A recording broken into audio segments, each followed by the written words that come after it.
What is going on, everybody, and welcome back into Barley Studios. Now, today in the studio, we're going to have a brief discussion about what we're working on here in the studio, as well as some products. We are working with PaperClay, but not just any PaperClay. We're working with a specific brand here in the studio, and that being Creative PaperClay. It's an absolute great quality item, and I look forward to making quite a few projects over the next few months with their clay. Now, they sent me a care box, so we do have a little bit to use. I will be ordering more so we can create some bigger products as this playlist evolves.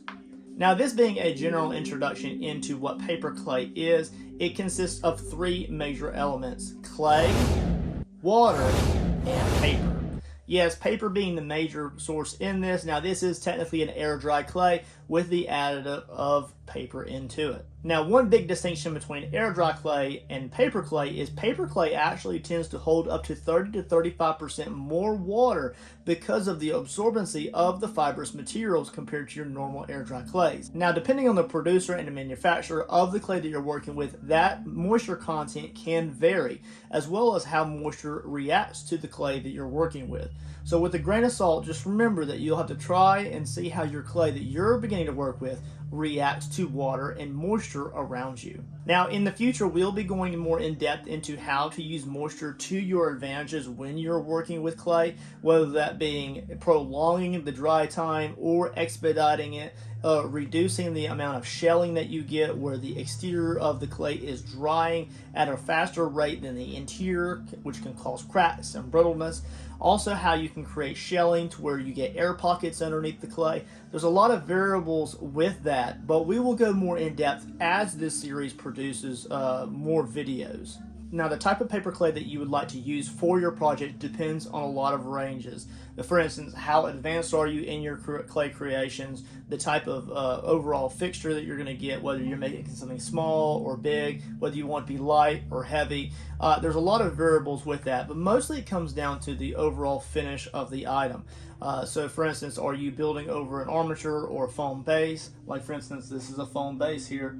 We were able to reduce the amount of clay that we used in this project, but it is very stout. Still drying, but we'll get to that later. Now, a lot of people out there will try to make paper clay at home using tissue paper, and then what they'll do to create some successful mixtures is they'll create like a clay or a plaster mixture with fibrous materials like maybe tissue paper or construction paper. And what they'll do to have higher success rates is they'll soak that in warm water overnight, and then they'll make sure it's ground up into fine particles before they add it to their overall clay mixture. Now, the smaller the overall fibrous materials that you add to your paper clay, the more fine it is.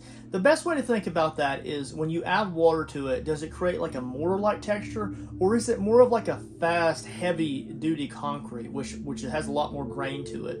We'll get to more about the mortar and the grain of concrete in a moment in different scenarios in comparison to different things with the paper clay. But just remember that the more and the heavier the fibrous material is, the more dense the overall clay is in its finished product. It may make it a little bit harder to work with, and it also will take a lot more water. But not just that, think about it also how they add fiberglass material to concrete to strengthen it. They also add fiberglass materials to resins to create fiberglass hoods or automotive parts, boat hulls, anything with a gel coat they use in the marine industry. Also, they add it to different resins to create bulletproof or Kevlar vests. Very interesting to think about it that way, but basically you're adding those fibrous materials in there to strengthen the overall product, and it creates a very fibrous material. Now, another big feature apart from the overall clay, the water, and the fibrous material are other additives that you can add into your clays to create different textures.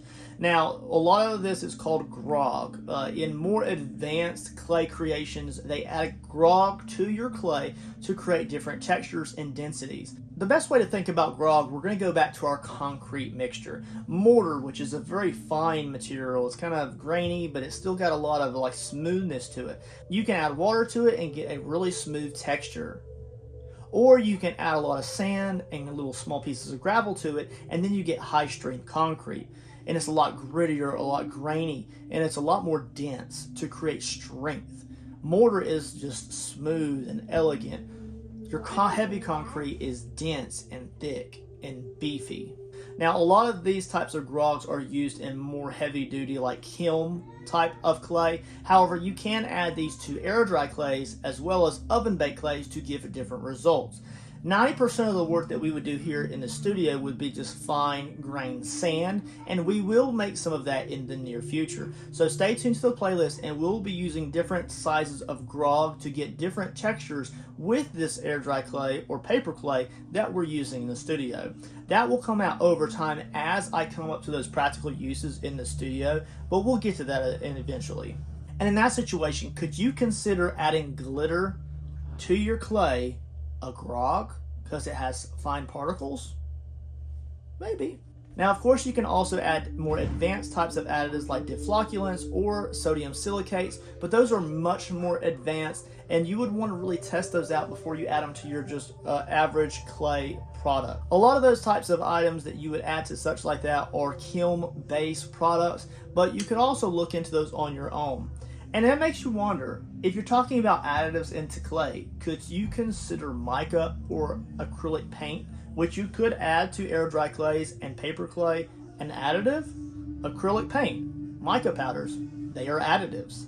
We're going to go into a lot of those micro videos as we roll through projects in the overall creative PaperClay playlist. And there are, of course, going to be things that I did not touch on in this video, but this is just a general, just fun introduction into the general PaperClay playlist. The most important thing is to get used to the product that you're working with in the studio and just have a laid-back, fun mentality about it. Another disclaimer that I would mention when you're wanting to create your own PaperClay. Now, there are tons of videos out there on how to create your own PaperClay. Literally search on YouTube or Google how to create your own PaperClay, and you'll get all sorts of videos on that. So just do your own research and find out what you would like to create, whether you want to try to create your own. I highly recommend just purchasing your own reliable, sustainable block. The reason I say that is because you may get 30 hours into a major big sculpture, and then if you create a bad batch of paper clay on your own, then you're adding that bad batch, which could have different moisture content, different levels of clay, different levels of additives to your overall clay mixture, and it could give you a different result on a larger piece.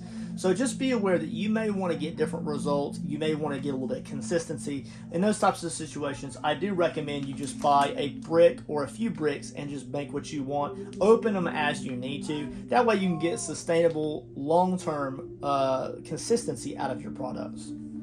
I hope you guys just enjoyed the overall introduction to what is PaperClay here on my YouTube channel. And make sure you stay tuned and come back later for more videos in the overall playlist.